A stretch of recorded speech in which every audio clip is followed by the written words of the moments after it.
හැබැයි මේ විශ්වාසභංගි ගෙනාපු මේ පැත්තේ මන්ත්‍රීවරු ගාන ඕනනම් 34ක් 35ක් වෙයි. ඒ ගාන ලකුණුවට පස්සේ අපි ඔය ලයිස්තුවෙන් හොයනවා අප පිට නැති සැක පිට නැති කීයක් ඉන්නවද කියලා. මං කියන්නේ 15ක්වත් නැහැ කියලා.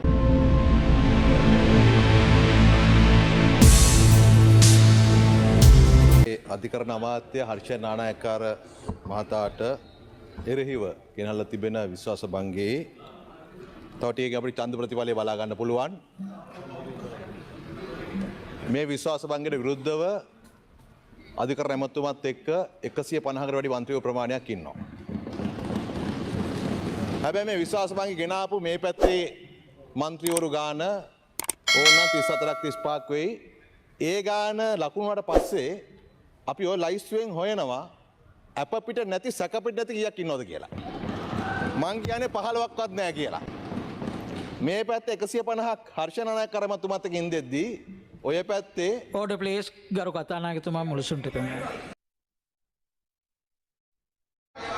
ගරු අමාත්‍යතුමා ගරු